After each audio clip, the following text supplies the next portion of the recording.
Nós terminamos o versículo 17, já indo para o final da carta, já chegando no fim da carta, né?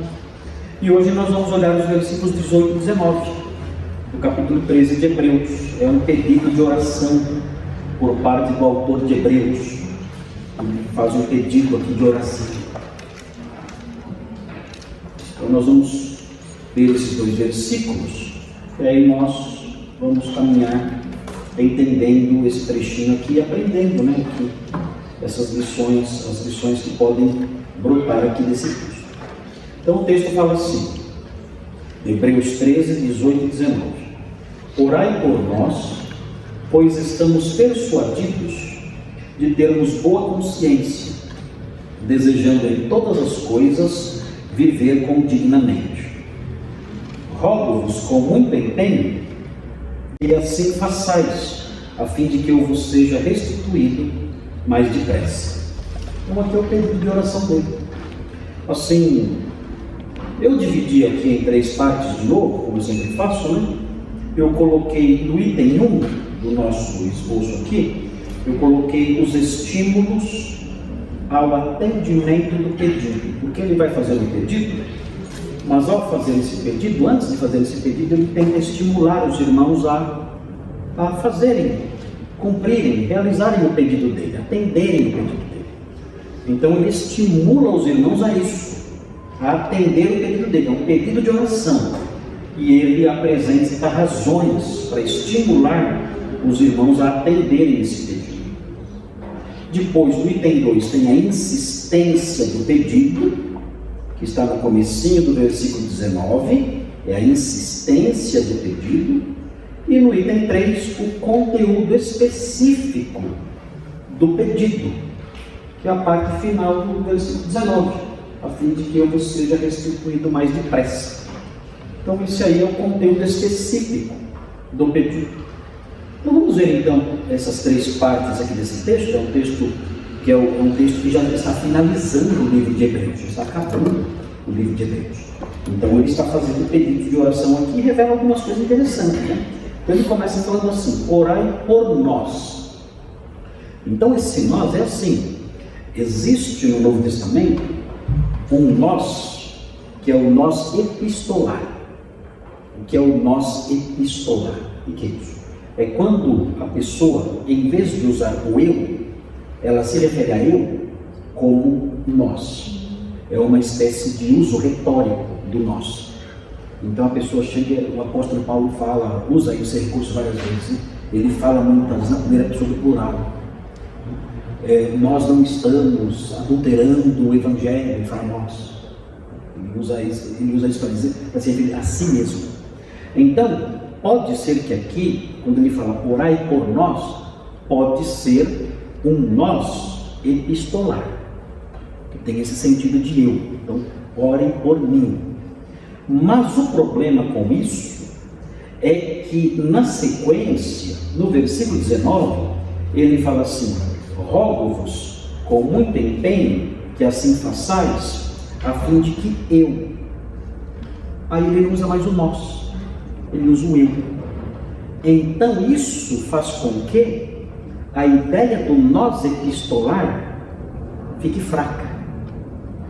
Então o que pode acontecer aqui é o nós normal, é ele mais algumas pessoas. Então ele está pedindo oração aqui, não só por ele, mas por mais alguém além dele. Nós não sabemos quem são essas pessoas. Pode ser que essas pessoas fossem pessoas que estivessem passando por problemas com ele. Porque olha, o texto fala assim: rogo-vos com muito empenho que assim façais, a fim de que eu vos seja restituído mais depressa. Esse ser restituído pode ser que estivesse preso.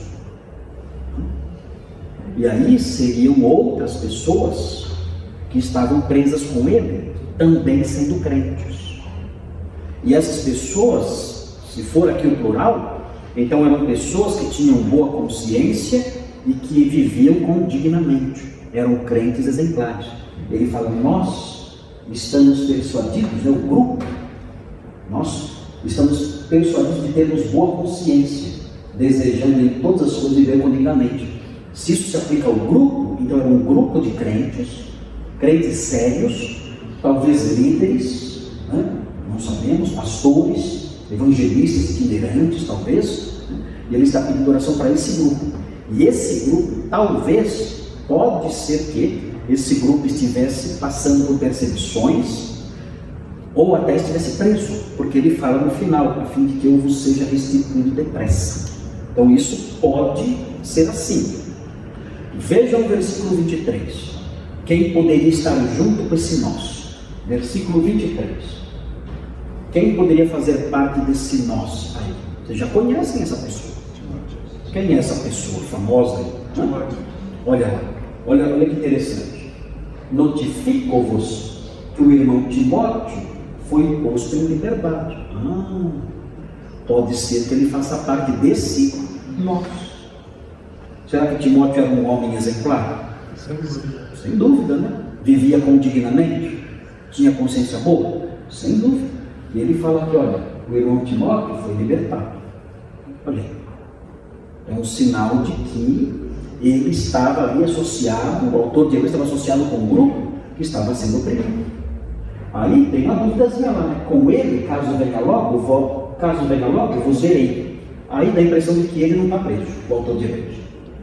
Ele fala, eu vou logo, caso ele venha aqui, eu já me reúno com ele e vou aí visitar vocês. Aí dá a impressão que o autor de Hebreus não está preso.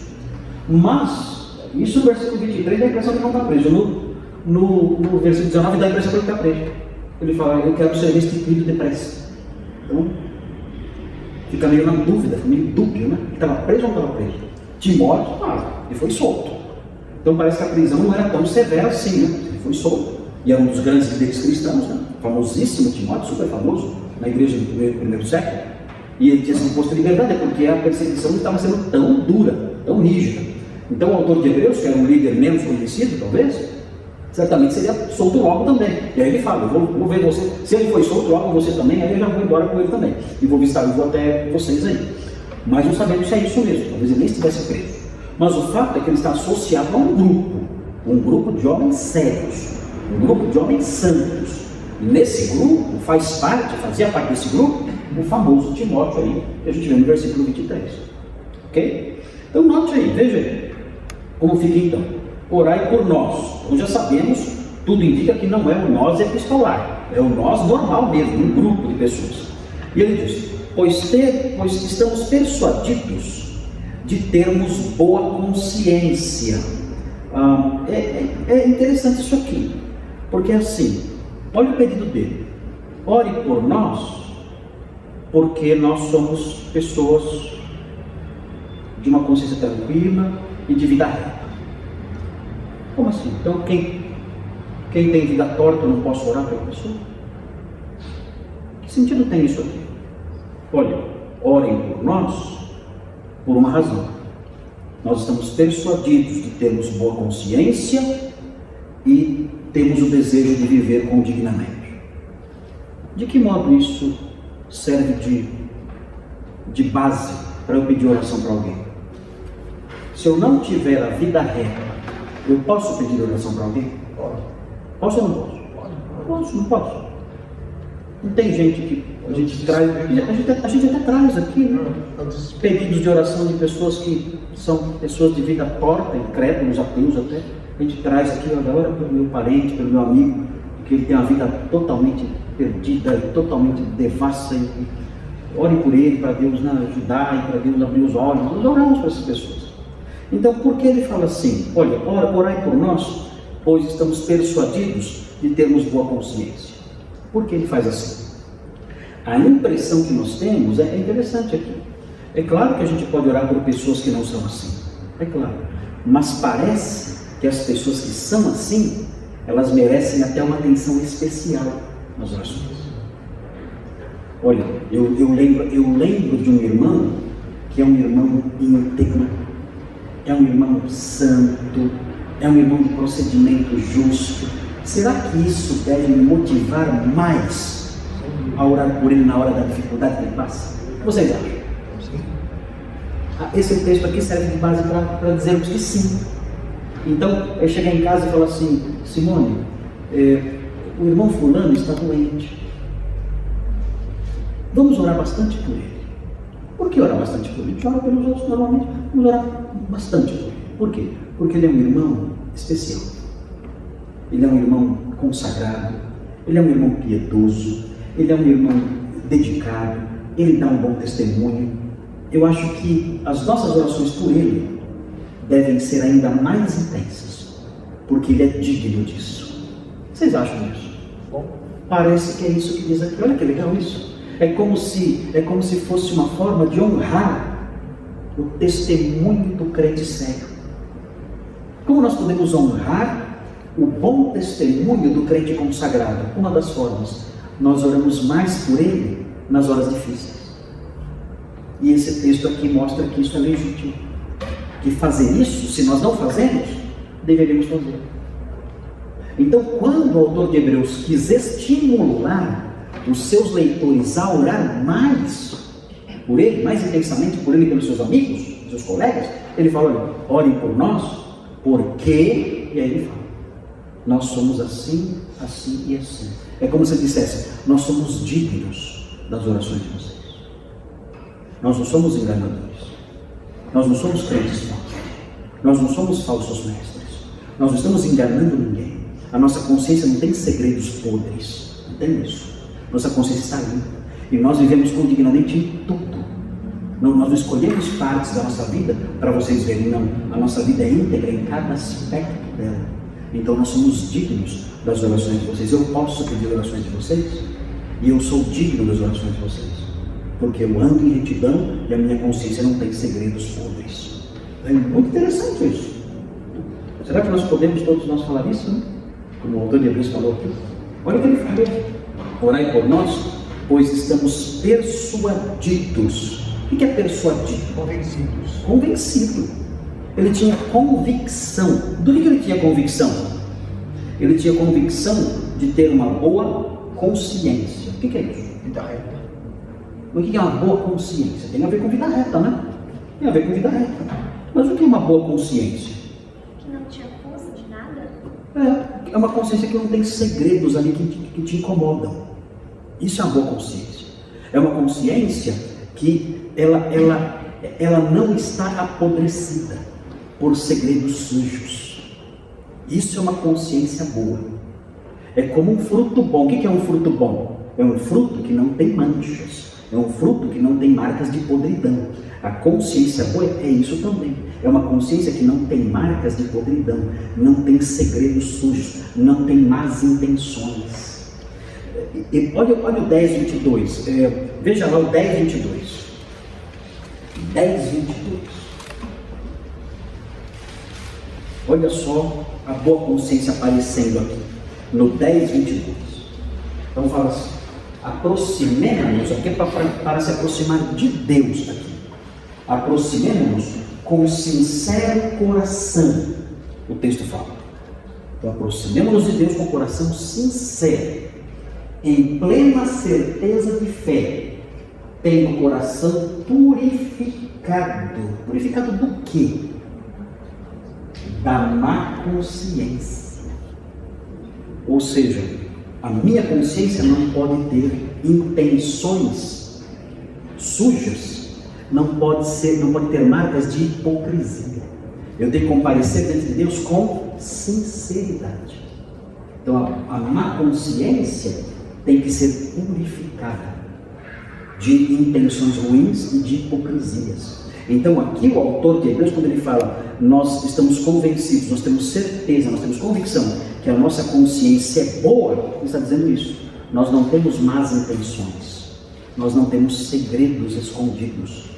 A nossa consciência não abriga hipocrisias, ele está dizendo aqui. E é interessante também, porque o irmão Antônio falou, é a vida reta. E de fato, no Novo Testamento, a boa consciência está ligada com o comportamento da pessoa. É claro. Por que ela pode dizer que tem uma boa consciência? Porque a vida dela é reta. Como é que eu tenho uma boa consciência? Depende do que eu faço. A boa consciência vai depender do que eu faço. Se eu faço coisas feias em segredo, e eu compareço diante dos irmãos como um homem íntegro e na verdade tenho segredos sujos, a minha consciência não é boa. Ela tem ali hipocrisias, ela tem segredos feios escondidos dentro dela, que eu não revelo para ninguém. Agora, se a minha conduta é íntegra, é santa, é honrosa, em qualquer situação, sozinho ou em público, a minha consciência é boa. Então, a boa consciência está fortemente ligada com os meus atos, com o que eu faço, inclusive quando estou só. Ninguém está vendo. Se o que eu faço quando estou sozinho é algo que a minha consciência que eu não tenho que esconder de ninguém, então a minha consciência, eu posso comparecer aqui e dizer que a consciência é boa. Eu não tenho segredos, não tenho hipocrisias, nem interesses particulares, nem interesses escusos, né? E ruins, nada disso.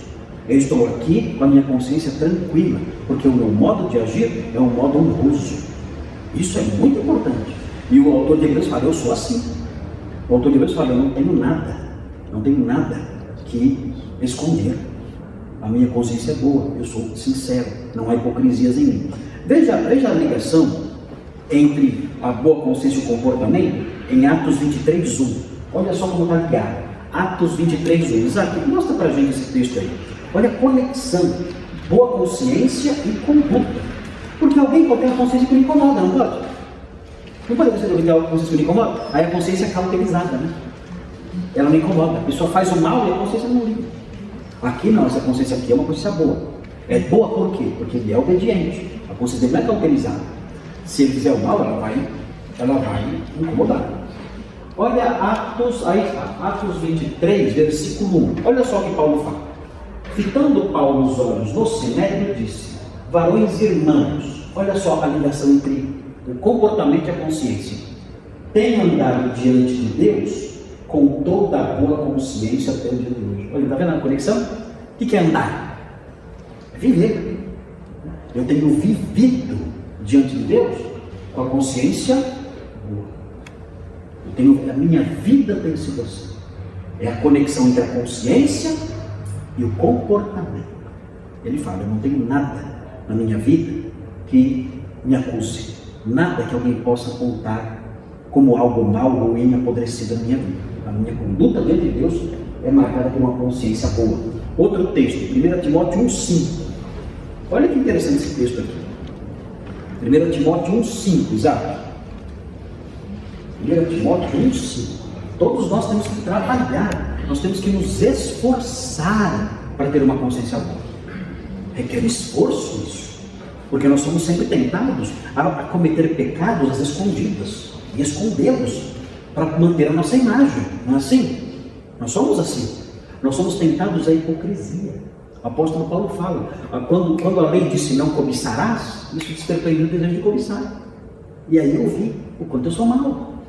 Agora, quem conta para os outros que está cobiçando alguma coisa? Ninguém conta. Então, nós temos uma forte tendência de representar aquilo que não somos. Então nós temos que, isso aí é a natureza pecaminosa, nós lutamos com isso constantemente. Mas nós temos que trabalhar para que a nossa vida de santidade corresponda de fato àquilo que nós somos, no nosso íntimo e na nossa vida secreta. Em segredo, sozinho, eu tenho que ter obediência. Eu tenho que obedecer a Deus quando estou sozinho. Em segredo, eu tenho que ser obediente, porque isso vai dar para mim uma consciência boa, uma consciência sem hipocrisias, sem impedimentos. Veja aí esse trecho aí, 1 Timóteo 1,5, fala assim, olha, o intuito da presente admoestação, o que é a presente admoestação? É a carta, né? Visa ao amor. Vocês sabem que na Bíblia amor é uma coisa sentimental ou prática? Na Bíblia o amor não é sentimento, não é mero sentimento. Claro que é sentimento, claro, são os entranhados afetos, né, que vem de dentro da gente. É claro que é sentimento, mas não para nisso. Na Bíblia o sentimento ele vem para fora. Então aqui amor é sentimento, mas um sentimento que vem para o mundo dos fatos. Então veja, o intuito da presente demonstração visa ao amor que procede, olha como o amor nasce. Ele procede de coração puro e de consciência boa e de fé sem hipocrisia. Como é que o amor nasce? Para eu fazer com que o amor nasça na minha vida, eu preciso colocar 3 vitaminas no vazio do meu coração. 3 adubos no vazio do meu coração, para que eu consiga amar meus irmãos. Para que eu tenha um amor verdadeiro pelos meus irmãos. E aí estão os 3 adubinhos para que eu possa amar meus irmãos. Olha lá. Um coração puro, uma consciência boa e uma fé sem hipocrisia. A pessoa que não consegue amar seu irmão, o que está acontecendo? Está faltando uma dessas 3 coisas, né? Ou ela está com o coração sujo, como é que o amor vai brotar num solo sujo? Como é que a flor tão delicada do amor vai brotar no lodo, na lama fétida de um coração impuro? Não brota, não tem como. A rosa nasce no lodo, rosa nasce no pântano, não nasce. Na lama podre, na fossa, nasce rosa. Então é necessário que a rosa do amor brote num coração puro, numa consciência boa. A pessoa não tem esses segredos, nessas podridões escondidas, numa fé sem hipocrisia. Então veja como a consciência boa vem para o mundo do comportamento. A pessoa amorosa, ela é amorosa, entre outras coisas, porque a consciência dela é boa. Interessante isso aqui, né? Essa é uma espécie de psicologia cristã, né? Mostra como funciona o ser humano dentro dele. Como é que o ser humano funciona no seu interior? Sim. Então quando eu falo amor venceu, como é que ele brotou? Como é que ele nasceu aí nesses lugares que vocês falam aí? Como é que ele nasceu nesses lugares? É meio estranho isso, né? Mas tá bom. Ok. Brasil, um país do amor. Então, vamos ver outro exemplo. 1 de Pedro 3,16. Que diz aí? 1 de Pedro 3,16.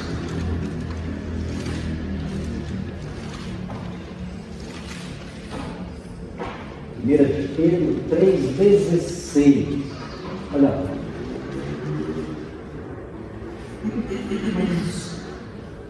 É o 3,16 esse? É, tá certo.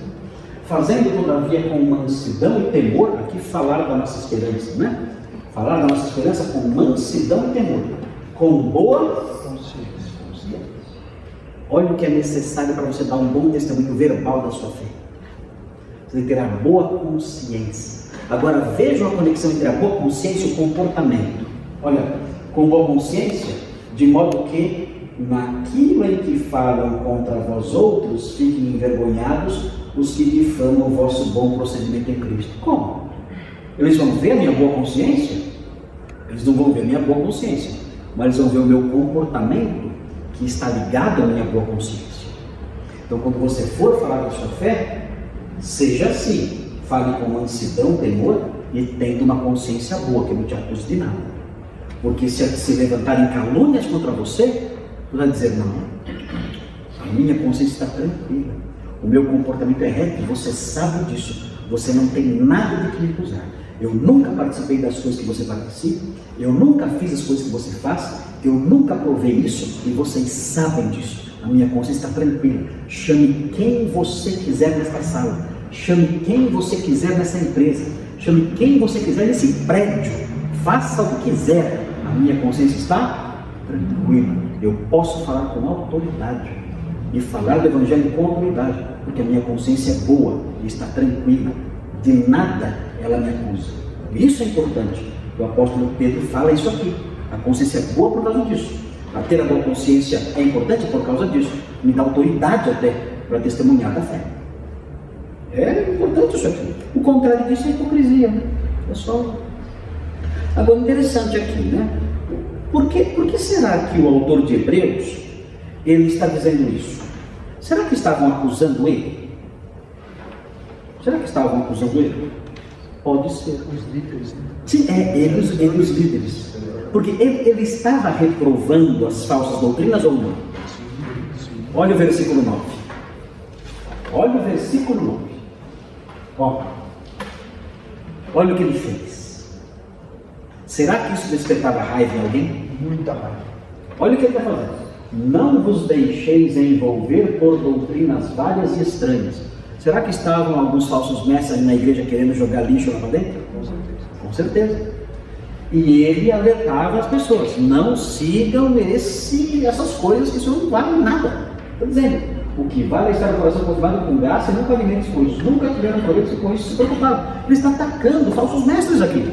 Quando você ataca um falso mestre, o que ele faz? O que ele faz? Como que ele revida? Falsas acusações. Falsas acusações, calúnia.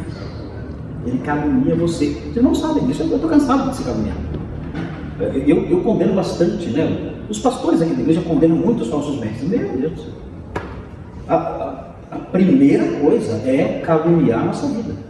Ah, vocês são isso, vocês não têm amor, vocês não são crentes, é calúnia o tempo todo, atacando severamente, inventando mentiras. Meu Deus, nossa, inventaram cada mentira já a meu respeito.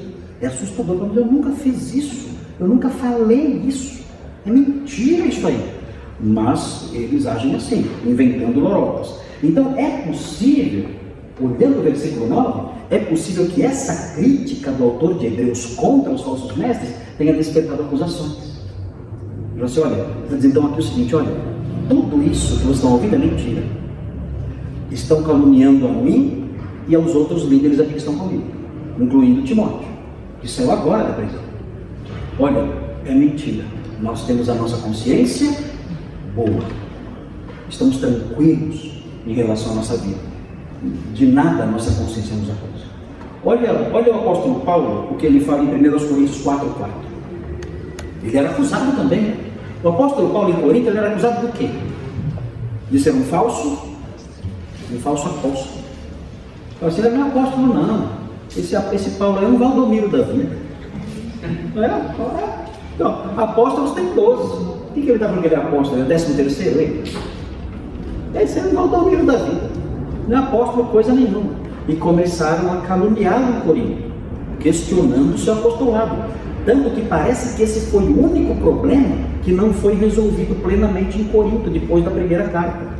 Vocês devem saber que as cartas aos Coríntios são 4, na verdade, não são só 2. A primeira carta aos Coríntios desapareceu, nós não temos na Bíblia. Ela sumiu. E o apóstolo Paulo faz alusão a ela. Eu já em carta vos escrevi que não vos associastes com os incrédulos. Ele fala isso na primeira aos Coríntios. Ou seja, eu já tinha escrito uma carta antes. E essa carta dava uma bronquinha neles. Não se associem com os incrédulos. Ele tinha escrito na carta anterior. Mas essa carta anterior sumiu. Aí veio a segunda carta, que é a primeira aos Coríntios. Então, a primeira aos Coríntios, na verdade, é a segunda aos Coríntios. Aí ele escreveu mais uma carta, que é chamada de carta severa. Essa carta severa, a terceira carta, sumiu também. A primeira e a terceira sumiu. Aí aconteceu, quando ele escreveu a terceira carta e mandou Tito para lá, para corrigir a situação, a igreja se arrependeu. Aí ele escreveu a quarta carta, elogiando a igreja que tinha se arrependido, que é 2 Coríntios. Então a primeira é a segunda, e a segunda é a quarta. Entendeu isso? A primeira é a segunda, e a segunda é a quarta. A primeira e a terceira sumiram. Nós sabemos que existiam, porque ele faz alusão a elas. Então é interessante, quando nós lemos a quarta carta, que é a 2 Coríntios, quando nós lemos, nós percebemos que ele está feliz, ele está contente. Ele está elogiando a igreja e feliz porque ele se arrependeu. Mas ele ainda defende o seu apostolado, porque ainda tinha um foco de incêndio lá, dizendo que ele não era apóstolo, coisa nenhuma.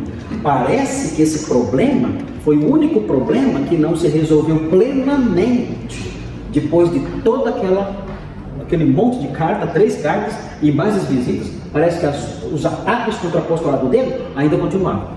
Tanto que em 2 Coríntios ele fala: olha, eu vou ter que falar das revelações que eu tenho. Ele fala em 2 Coríntios: olha, eu vou falar agora das revelações que eu tenho. Vocês estão me obrigando a me gloriar. E eu vou ter que me gloriar como um louco, para fechar a boca desses que dizem que eu não sou apóstolo. Eu conheço um homem, ele fala, que foi até o céu. Quem é esse homem? É ele próprio. Eu conheço um homem que foi arrebatado até o terceiro céu e ouviu coisas que não é lícito ao homem referir. Quem será esse cara? Ele está falando das revelações que ele recebeu.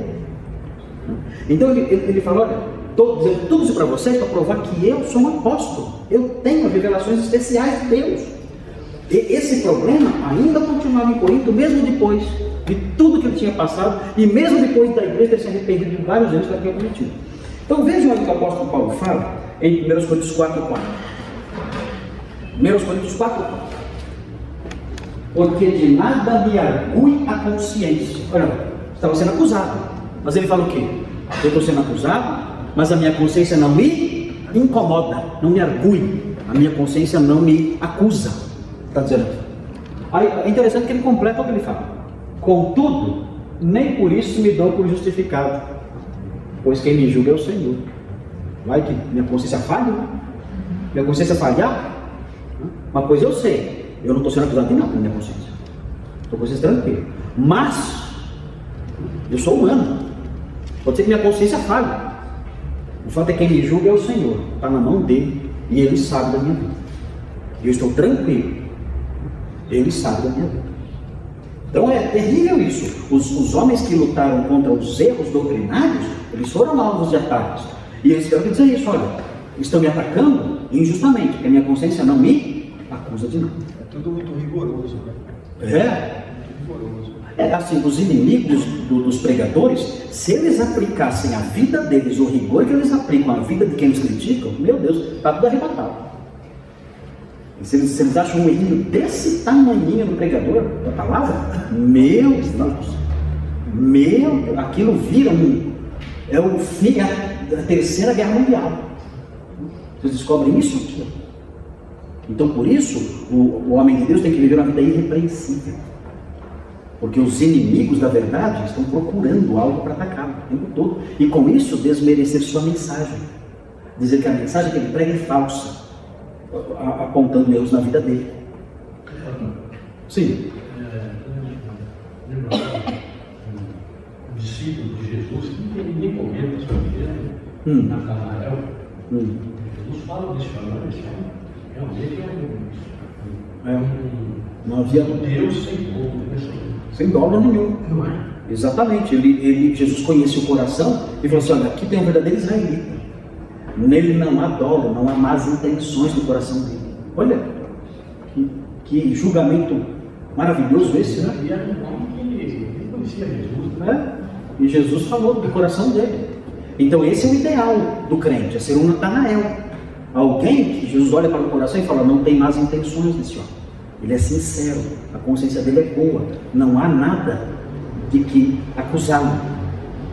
Muito bem, e aí o finalzinho do versículo fala: desejando em todas as coisas viver condignamente. Então ele tinha uma consciência boa e ele tinha um desejo, ele e os seus amigos, eles tinham um desejo. Qual era o desejo que eles tinham? Qual era o desejo que eles tinham no versículo 18? Viver condignamente. Em que áreas da vida? Todas. Olha, em todas as coisas, viver condignamente. Não, o nosso desejo, o nosso anelo, que nós buscamos é que cada pedacinho da nossa vida, todas as áreas, o nosso lazer, o nosso trato com a família, o nosso trabalho, as nossas palavras, os nossos pensamentos, o uso do nosso dinheiro, as nossas amizades, tudo, o modo como nós administramos a nossa casa, as coisas que temos, tudo, cada área da vida, tudo que envolve a nossa existência, nós queremos mostrar retidão em cada uma dessas áreas. Esse é o nosso desejo, esse é o nosso amor. A perfeição não vamos chegar aqui, mas estamos buscando isso, tudo. Então nós olhamos para a nossa vida e dizemos: olha, eu tenho que mudar a minha linguagem, não está boa. A minha linguagem não está ajustada ao que o Senhor quer. Eu vou me controlar, vou buscar retidão na minha linguagem. A minha vida financeira, eu não estou dando exemplo. Estou sendo irresponsável, estou gastando mais do que devo, deveria ser mais zeloso, deveria ser mais criterioso, estou sendo descuidado. O Senhor não se agrada disso, o dinheiro é dele, não é meu. Eu vou ajustar a minha vida financeira àquilo que o Senhor quer. O meu modo de investir não está ajustado àquilo que se espera de um crente. não estou dizendo só de roupas imorais, né? Eu estou andando sujo. Estou andando sujo, isso é feio. Como pode um crente andar sujo? Isso é falta de zelo com o corpo. Isso é falta de zelo com as coisas que Deus me dá. Não posso andar assim. Não posso andar cheirando mal. A minha higiene, o meu asseio não está agradando a Deus. Eu vou ajustar a minha vida àquilo que Ele ensina. Meu modo de comer. Eu sou um glutão. Eu como o dia inteiro. Eu pareço um porco no chiqueiro, só comendo e engordando. Isso não está certo.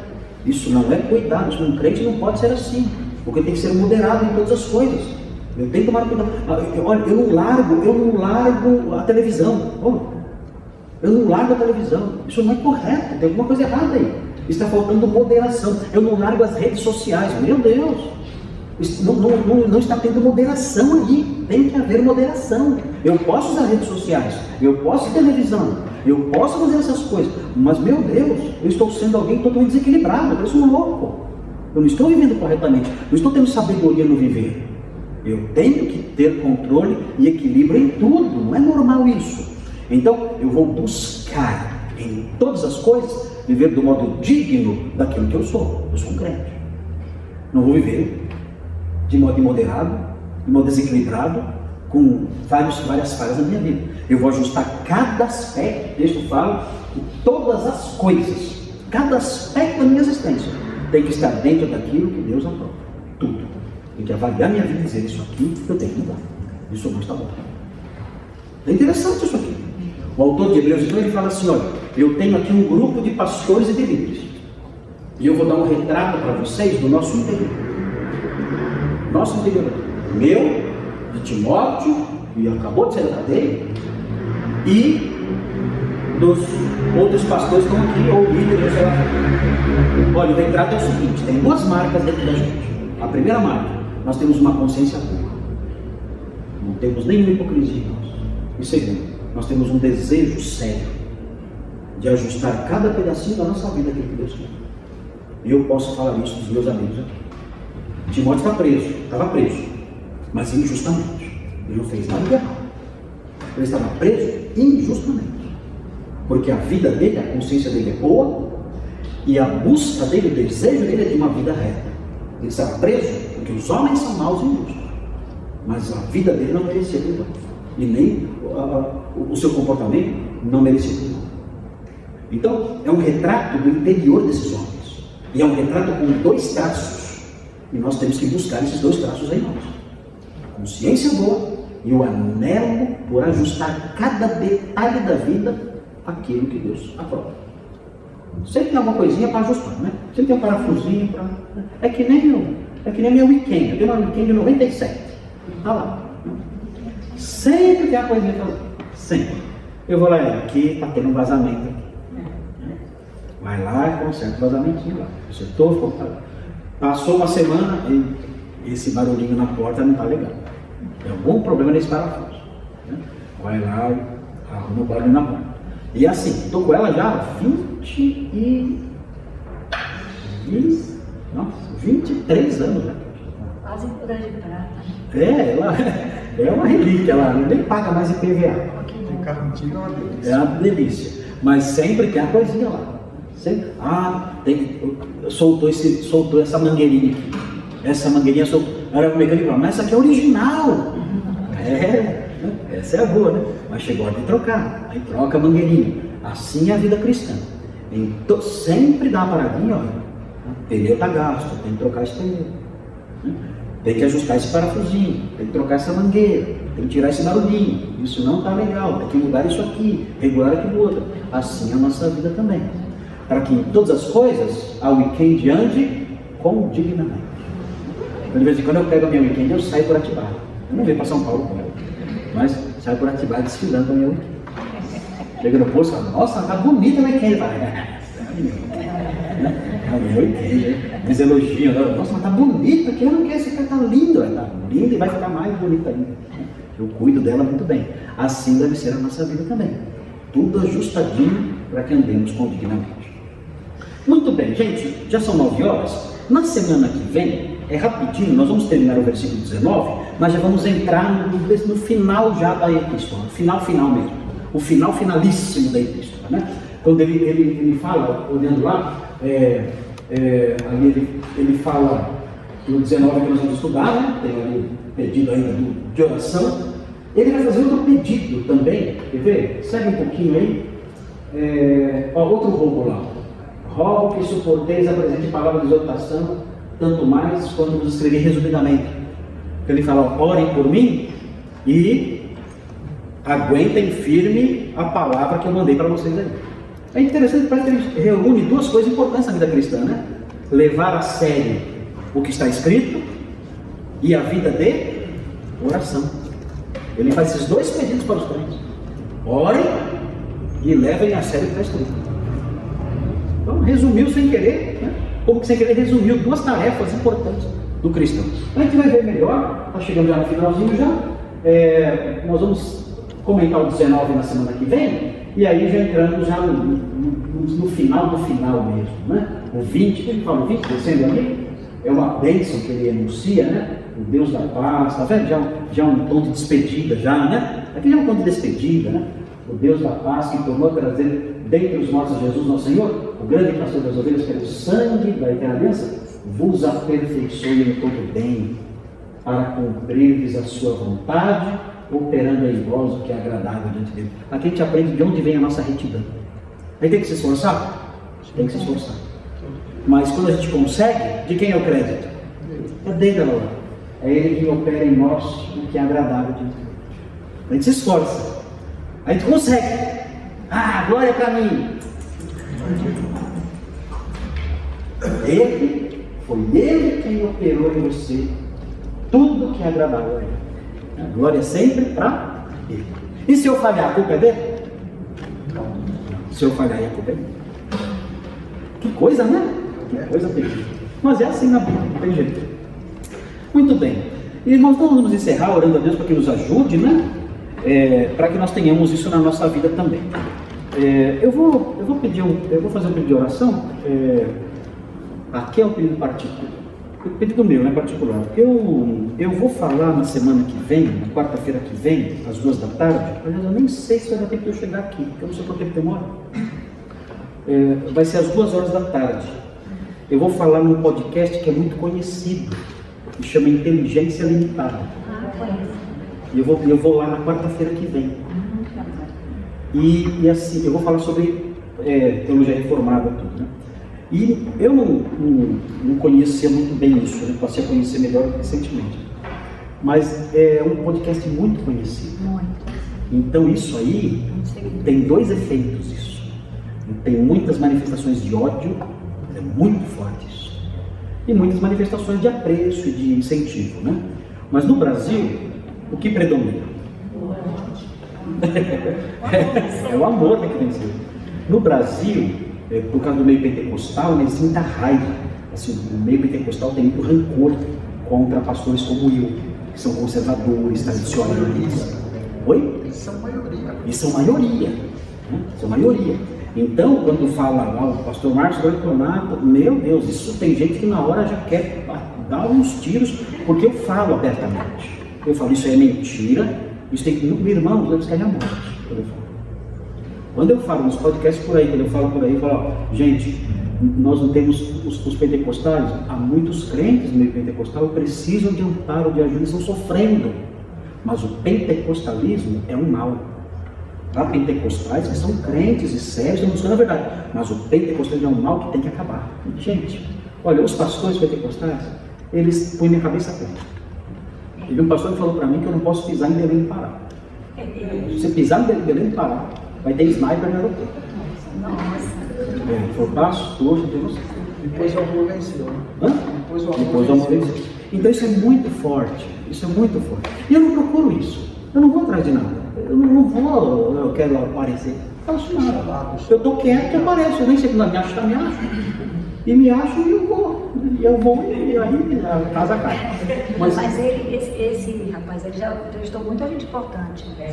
Bolsonaro, os Nicodemos, aquele. Só que ele faz perguntas assim, de onde que. Ele é tranquilo, né? Não, é tipo assim, como se ele entendesse muito bem, mas você vê que ele vai preparadinho, sabe? Eu vi alguns pedaços.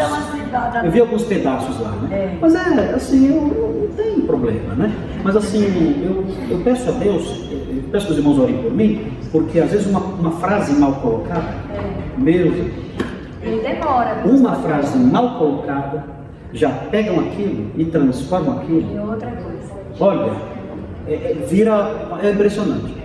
Eu tirei uma foto, porque eu treino tiro esportivo. Eu tirei uma foto com uma arma na mão no clube e eu virei assassino. Não, pastor Colocaram fotos minhas aí, que o pastor assassino, o pastor do mal, o pastor assassino, o pastor que mata mendigo, o pastor que... Gente, eu nunca dei um tapa numa pessoa na minha vida. Eu não deixo matar, eu não deixo matar inseto na minha casa. Eu não deixo.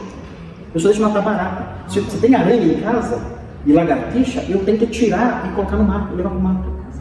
Eu não mato. Agora, eu saí lá com a queixa do pastor das armas, que quer matar todo mundo.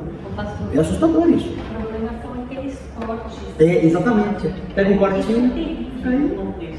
Então, eu quero pedir oração para vocês, porque eu sei que esse podcast é muito conhecido, né? E eu, tudo bem, vou lá, mas o que eu queria fazer? Eu não queria ficar defendendo predestinação, porque eu sei que isso está na Bíblia, até os arminianos acreditam nisso, do jeito deles, mas eles sabem que está lá. Mas eu sei que isso aí não é o foco do cristianismo. Isso não é o foco do cristianismo. Não é. Então eu queria aproveitar em algum momento para pregar o Evangelho. Exatamente. Mas o Evangelho puro, que ninguém prega hoje. E aproveitar que tem essa projeção para dizer, olha, eu quero, antes de acabar, eu quero falar algo aqui. Eu não vou embora sem falar. Independente das visões teológicas que há hoje em dia. Mas eu quero falar sobre a necessidade de invocar uma pessoa pela fé e receber o perdão de pecados. Eu quero enfatizar isso. Eu quero ter essa oportunidade e na hora eu quero falar isso com clareza e ousadia. Como a gente aprende em Atos, né? Cheio do Espírito Santo. Eu quero estar cheio do Espírito Santo para falar isso com ousadia e clareza, para que todos possam ouvir. No último podcast que eu fui, eu falei para vocês, né? Eu falei isso. Teve mais de 5 milhões de visualizações. Eu falei, ótimo, então tá chegando lá, né? Quem sabe dessa vez chega a 10 milhões. Quem sabe chega a 10 milhões. E seguidores também, né? Porque quando gostou da palavra. E pode acontecer isso também. Assim, eu estou sendo bondoso, né? Porque eu não tenho procurado essas coisas. Porque a minha vida é aqui com vocês, né? Mas isso está aparecendo. Então, orem por mim, porque para que eu tenha temor e tremor, né? Humildade, temor, sabedoria. E Deus me proteja, né? Porque essas coisas podem ser armadilhas também. Coisas assim podem ser armadilhas. Uma vez uma jornalista me procurou. Ela queria vir aqui, então vocês lembram disso? Quando eu comecei a conversar mais com ela, eu percebi que era uma armadilha. Era uma armadilha. Ela começou a fazer pedidos, eu comecei a achar estranho. Aí quando eu fui ver o currículo dela, ela era de uma empresa chamada Carta Capital. A gente disse, pastor, isso aqui é a esquerda, é o sumo da esquerda. Essa moça quer complicar a tua vida daí. Aí ela própria, quando eu falei para ela, das minhas percepções, ela falou, então não me interessa mais, ela queria me pegar para crucificar o cristianismo. É terrível isso. A gente tem que ser simples como as pombas e prudente como uma serpente, né? Mas, queridos, eu estou compartilhando isso aqui com vocês, para que vocês olhem para a minha vida, né? Porque dá medo, né? Eu vou lá por isso. Vou lá e pedir a Deus sabedoria, né? Para falar com clareza. Então eu conto com as orações de vocês. Por favor. Vamos orar terminando? Senhor Deus, obrigado por esse tempo aqui. E ajuda-nos, Senhor, em tudo, para que a nossa vida seja como a daqueles homens, com a consciência boa e desejando em tudo viver com dignamente. Dá-nos isso, ó Deus. Queremos pedir que essas coisas sejam reais em nós, no nosso coração, no nosso interior, para que o seu Evangelho seja ornamentado pelo nosso comportamento. Nós queremos também, Santo Pai, pedir que o Senhor nos ajude neste mundo, nossa tarefa de testemunho, de pregação, de apontar a verdade. Obrigado pelas portas que se abrem, às vezes para uma pessoa, às vezes para milhares, às vezes para testemunhar para um indivíduo só, às vezes para testemunhar para milhões. Seja qual for a ocasião, a circunstância, nós queremos pedir por cada um de nós aqui, porque cada um de nós é uma testemunha. Queremos pedir ousadia, plenitude espiritual, clareza, coragem, força, desprendimento, para anunciar a sua palavra. E protege-nos, ó Deus, das línguas mentirosas, das armadilhas de Satanás, dos enganos todos. Livra-nos disso tudo. Pedimos que o Senhor nos leve em segurança para casa, que o Senhor nos guarde, e que encontremos nossos queridos bem, e as nossas coisas também. Que o Senhor nos proteja sempre, debaixo da sua mão protetora e poderosa. Em nome de Jesus. Amém. Amém.